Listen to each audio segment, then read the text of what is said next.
in agreement. Just tell us what it is about Ronnie O'Sullivan that makes him, or gives him that ability to do that, whereas other players will fail.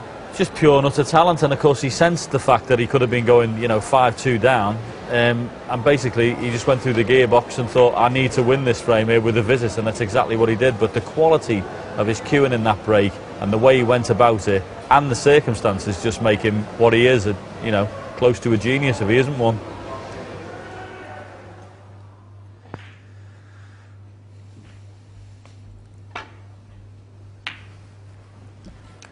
I would agree with John Parrott. There's not many players you would use the word genius about in any sport, but Ronnie O'Sullivan in the game of snooker, I would have to say, is a genius on the green bays.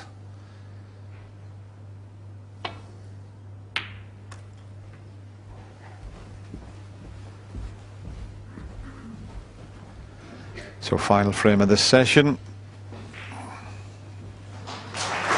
5-3 or 4 each. And as I mentioned earlier, it doesn't really matter. It's going to be a great day tomorrow.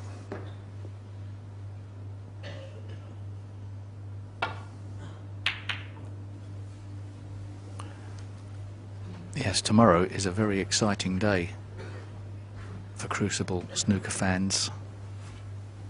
4 quarter-finals reaching a conclusion, and a chance for all 8 players to get to the one table setup. That in itself an achievement.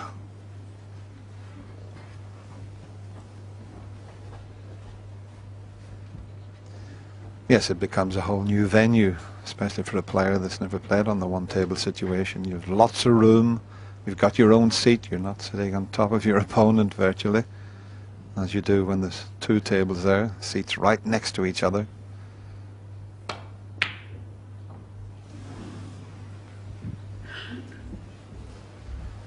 Well, that little flick when he missed the pot has made this shot more difficult for Ronnie. Just watch, he just flicks the white here. Otherwise it would have been a long straight red. John didn't hit that very well. He was trying to hold for the black, very soft screw. I'm trying to put the cue ball where Ronnie's playing it now.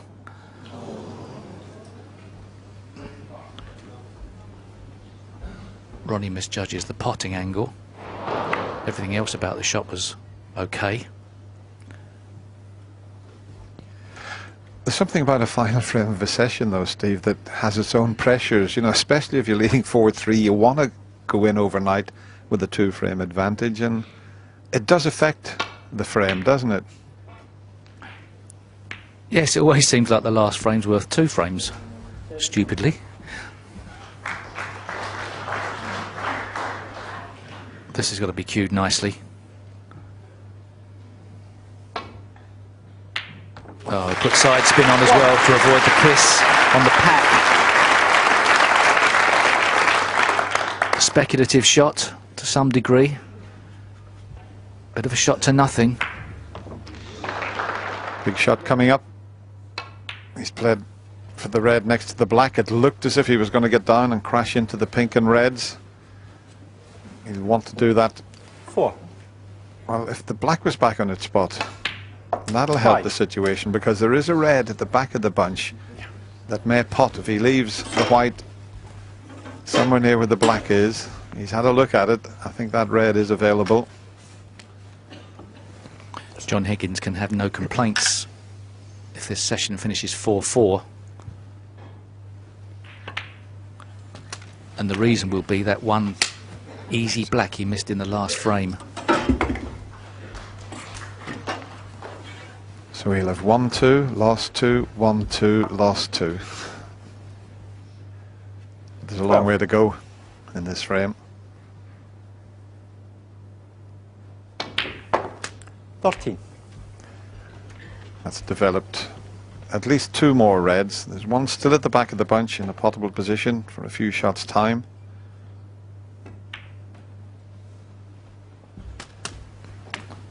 It's about the best he could do. After putting 20. that black, he would have liked to be a fraction straighter on this red. Only a fraction. 21. Ronnie O'Sullivan likes to keep on the black. He won't want to go up for that blue unless he can help it.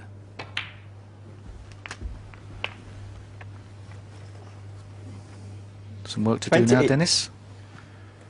Yeah, he might need a little cannon after he pots this in the black, but he'll already have worked that out.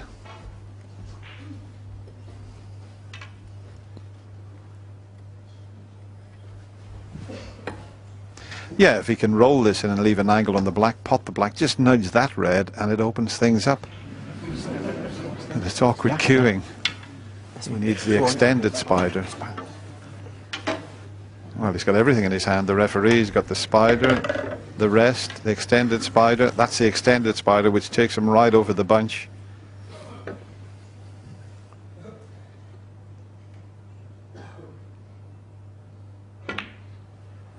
That shot's not available to him now. He's straight on the black.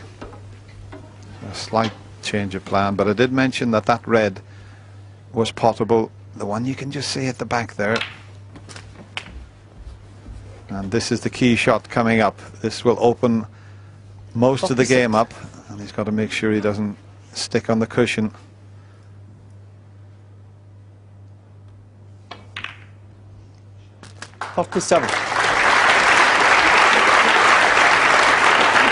Superbly played. A lot of players would have played that a lot harder.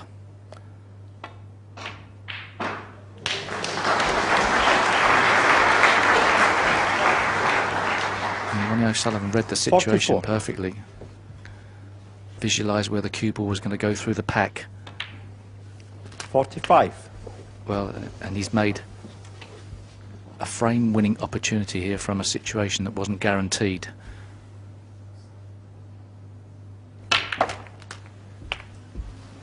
Well, he's going to have to cut this red in. A bit unfortunate, I think, the other way that ended up.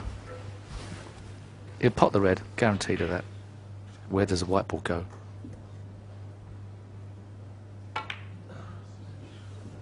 He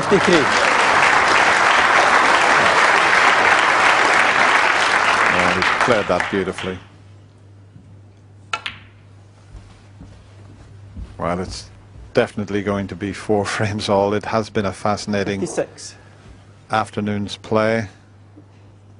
I've enjoyed 57. every single minute of this. Nothing to pick between the two players, just a couple of mistakes from John, and that's all it took to let this man in. It's been quick-fire stuff as well, even though it's not been 62. totally a break-building session. It's been some 63. good tactics, but it's still going to be roughly the 2-hour mark for 8 frames of snooker. 15 minutes a frame. It's amazing. 68. John Higgins was at 96% success rate, and he's only going to be all square with Ronnie O'Sullivan. 69.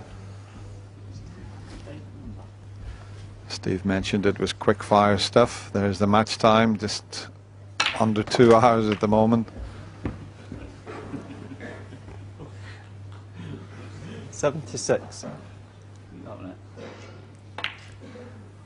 Now, if he could make a century, it's quite amazing, really. I said that John Higgins and both Ronnie had made 104 centuries in their professional career at the Crucible. 83, 84. Ronnie will equal John's 105 centuries if he can make one here, and it'll be the 50th of this year's World Championship. 89. One good long pot and he'll get the century. Well, he was round, he was up and walking round before the red got anywhere near the pocket. Absolutely fantastic 97. stuff here. 98. And I think they've inspired each other. When one has played well, the others responded. And there's that 50th century in this year's Betfred.com World Championship. He's 105th at the Crucible. It doesn't matter about the yellow. It's been a fabulous session of snooker. I've enjoyed every single minute of it. Both players making century breaks, and they go to tomorrow's second session all square.